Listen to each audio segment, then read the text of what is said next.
Hello everyone, मेरा नाम अभिषेक है और आज हम एक ऐसी वीडियो रिव्यू करेंगे जिसमें एक सिख स्कॉलर श्री कृष्ण को डिफ़ाइन कर रहे हैं या उनके बारे में कुछ एक्सप्लेन कर रहे हैं।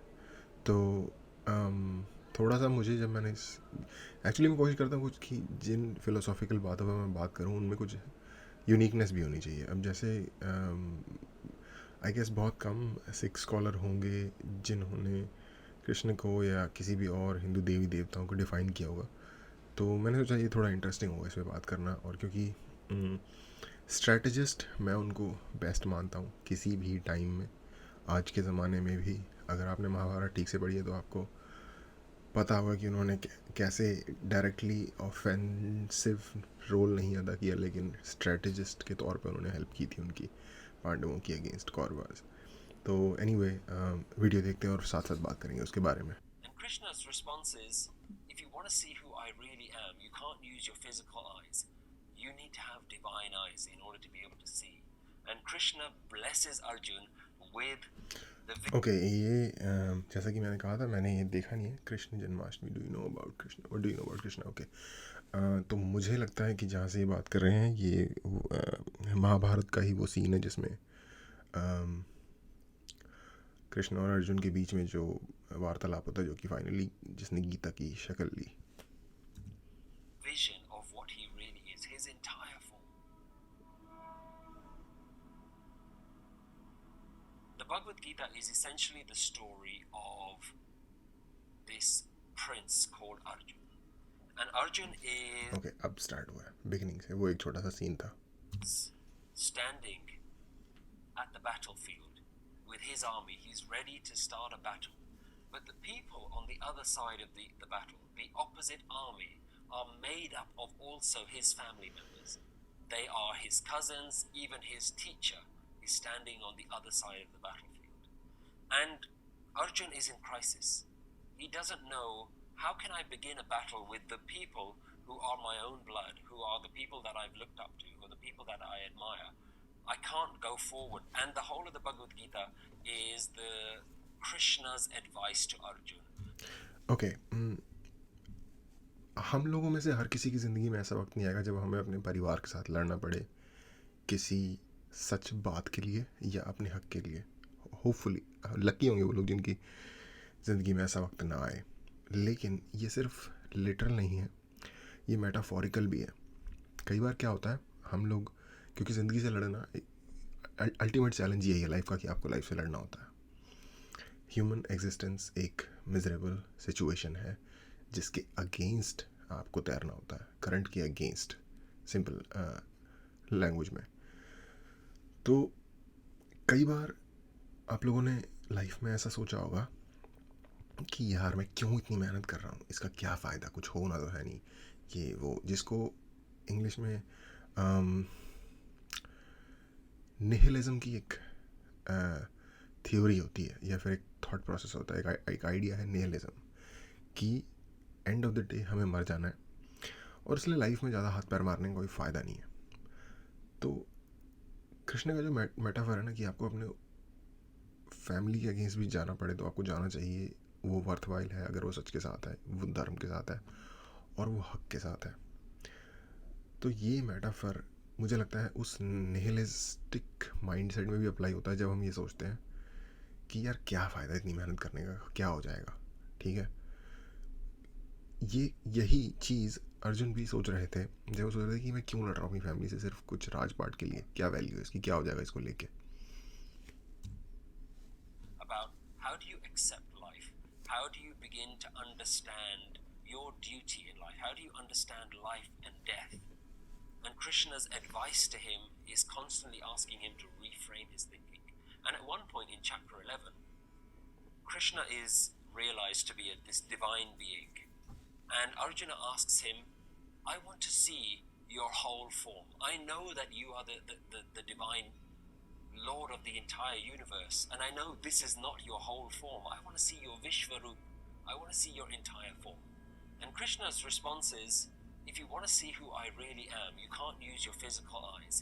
You need to have divine eyes in order to be able to see. And Krishna blesses Arjun with the vision of what he really is, his entire form. And Arjuna recognizes that what I've been looking at is a very limited form of Lord Krishna.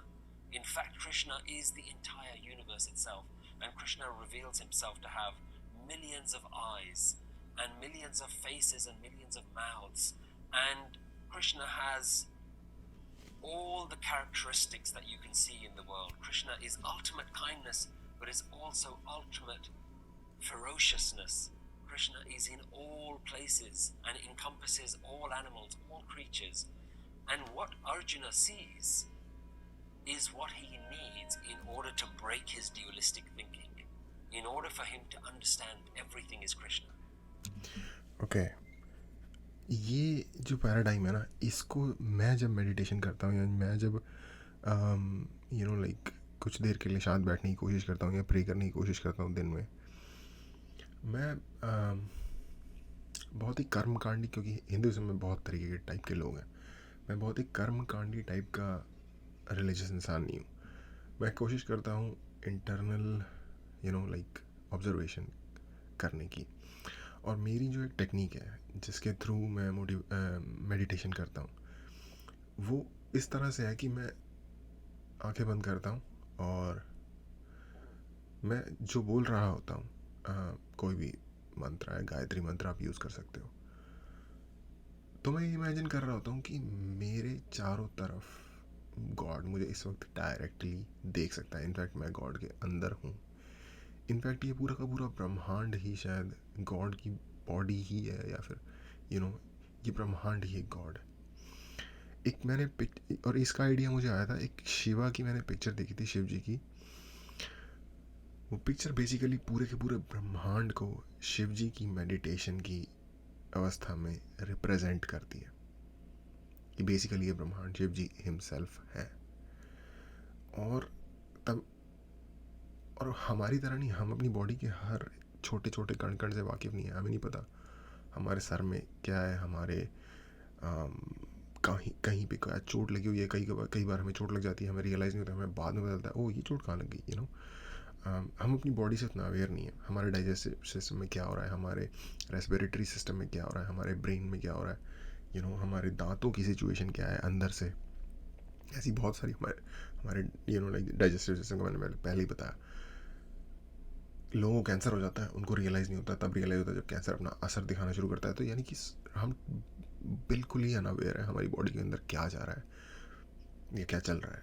But वो जो ब्रह्मांड है, जो शिव है, वो 100% कण कण से अवेयर भी है कि हर जगह चल रहा है. तो इस वक्त अगर मैं सोच रहा हूँ सड़क पे चलते वक्त कि मैंने किसी इंसान को देखा और मुझे वो किसी भी तरीके से मेरी नज़रों में कैसा भी भाव आया, नेगेटिव या पॉजिटिव, उसके बारे में, तो वो भी भगवान को पता है.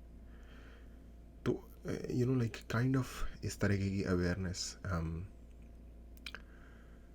आती है जब आप उस तरह से चीज़ों को उस पैराडाइम में देखने की कोशिश करते हो. हर वक्त नहीं होती वो अवेयरनेस, बट अगर आप कुछ गलत करोगे तो शायद लेटर ऑन आपको रियलाइज़ हो कि जो मैंने किया था वो गलत था. और अगर आपका विश्वास है भगवान में, तो भगवान आपको देख रहा है उस टाइम पे. जैसा कि मैंने कहा, मेरा बिल्कुल रेगुलर तरीके का विश्वास नहीं है, लेकिन मेरा एक स्पिरिचुअल तरीके का विश्वास है. कर्मकांड को मैं नेगेट नहीं करता, उसकी एक अपनी अहमियत होती है. रिचुअल्स के बारे में मैंने बात की हुई है. रिचुअल्स की लाइफ को शेप देने में एक अहमियत होती है. जैसे त्यौहार हो गए, या त्यौहार पे जो लोग डिफरेंट तरीके से पूजा करते हैं, डिफरेंट, ये आपको पूरी दुनिया में त्यौहार मिलेंगे. ह्यूमन्स अपने आप को ऑर्गेनाइज करते हैं, लाइफ को शेप देते हैं इस तरीके से, वो उनकी अपनी इंपॉर्टेंस है. बट मैं इस वक्त स्पेसिफिकली स्पिरिचुअलिटी की बात कर रहा हूँ. And when he understands everything is Krishna, it's the perspective that he needs in order to fight this battle, in order to understand this is life playing itself out. This is Krishna playing itself out in all the different roles. And so where this comes back to is this Vishwarup, this whole form, seeing the complete vision of the divine itself. And once you see oneness in everything, then how you interact with everything changes. Guru doesn't want you to limit God to a particular place or to a particular shape, or only being something that came in one particular prophet or a guru.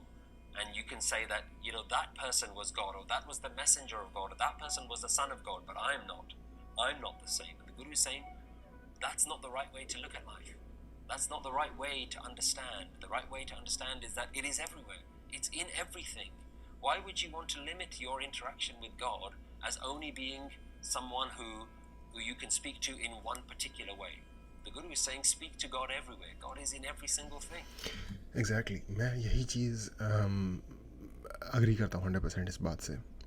जैसे मैंने अपना खुद की मैंने technique develop की, जैसा कि मैंने आपको बताया, मैंने एक पिक्चर देखी, उससे मुझे एक आइडिया आया और मैंने उस टेक्निक पे एक को पर्सनलाइज करके अपने आप से अपनी सूटेबिलिटी के हिसाब से स्पिरिचुअलिटी ड्रॉ की, जो कि हिंदुज़म जो करने की आपको फ्रीडम देता है, और मैं उसका पूरा फ़ायदा उठाया. मुझे नहीं लगता कि बहुत लोग ऐसा करते हैं, लेकिन ये ऑप्शन है आपके पास. बहुत अच्छा point. If you need a form, some spiritual traditions worship God through a form. They take a murti, an idol, and they need that form.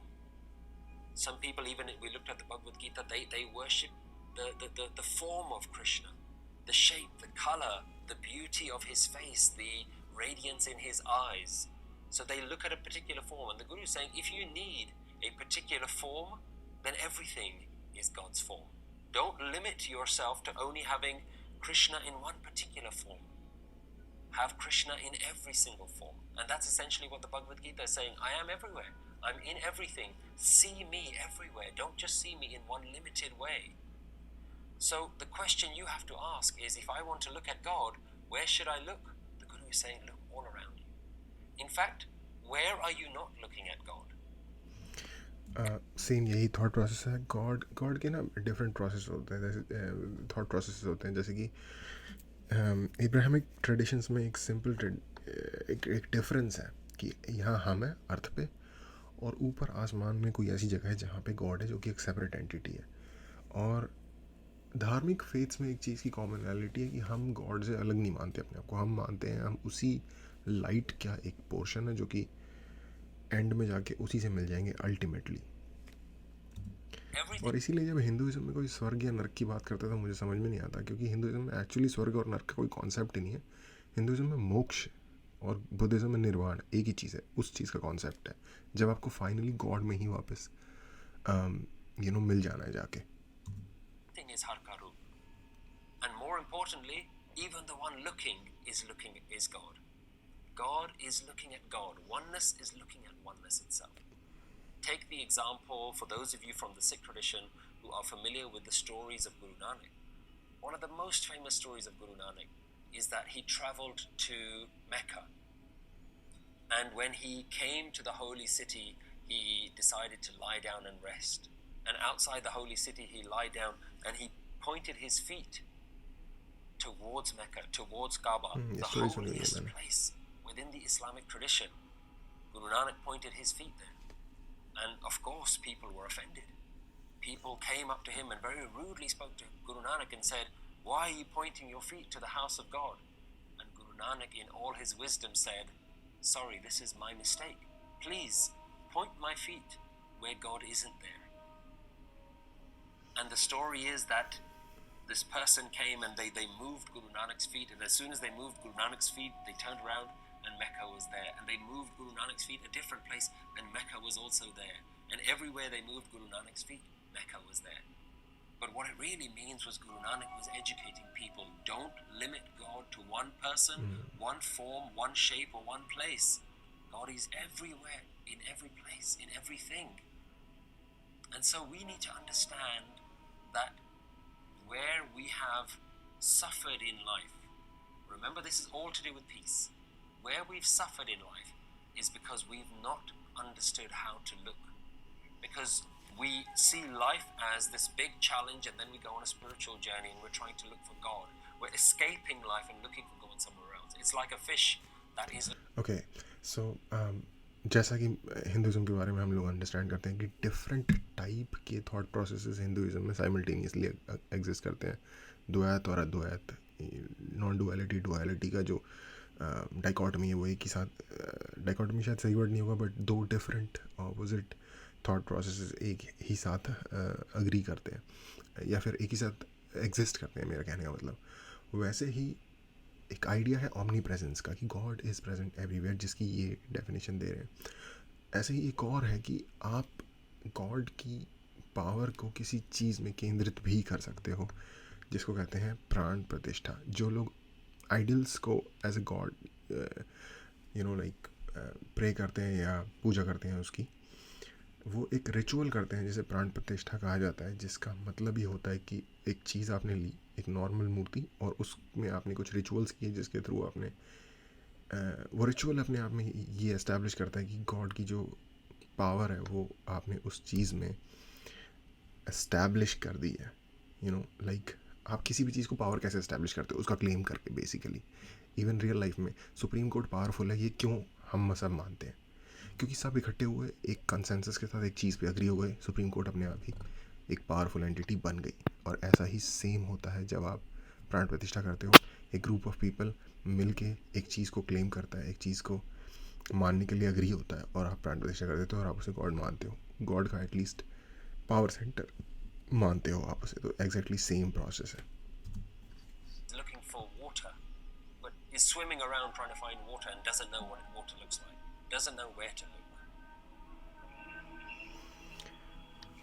और जैसा कि मैंने कहा कि द्वैत और अद्वैत जब दोनों साथ एग्जिस्ट कर सकते हैं, वैसे ही हिंदुज़म में ये जो भगवान एक जगह पे होना या भगवान हर जगह पे होना, ये डिफरेंट तरीके की जो आइडियोलॉजी है ये भी एक साथ एग्जिस्ट करती हैं। जिसको जो देखिए, हम सब इंसान के तौर पे इंडिविजुअल्स हैं, और हम सब एक ख़ास तरीके की चीज़ के लिए अट्रैक्ट होना, एक ख़ास तरीके की चीज़ के लिए बेटर होना, एक ख़ास तरीके की चीज़ में बेटर होना और एक ख़ास तरीके की चीज़ में ना बेटर होना, ये हमारी क्वालिटीज़ होती हैं, हम इनके साथ पैदा होते हैं, ये हमारा नेचर है।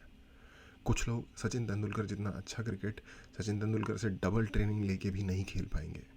और सचिन तेंदुलकर अगर फॉर एग्जांपल मछली पकड़ने का काम करते तो शायद वो उतने बेहतर नहीं होते उस चीज़ में। तो कुछ चीज़ों को, ह्यूमन इंडिविजुअल की ये क्वालिटी है कि वो कुछ स्पेसिफिक चीज़ों के साथ पैदा होता है। ऐसे ही सोच में भी होता है। कुछ लोग बाय नेचर कंजर्वेटिव होते हैं, कुछ लोग बाय नेचर लिबरल होते हैं।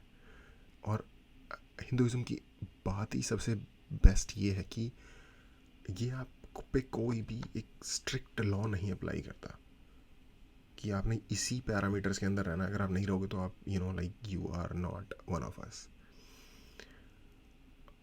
और आई थिंक ये ज़्यादा कंग्रूएंट है ह्यूमन नेचर के साथ, जो जिस रियलिटी में हम जिंदा है, इस रियलिटी के साथ, टाइम स्पेस कॉन्टिन्यूम के साथ। यही मुझे कहना था। देखने के लिए थैंक यू।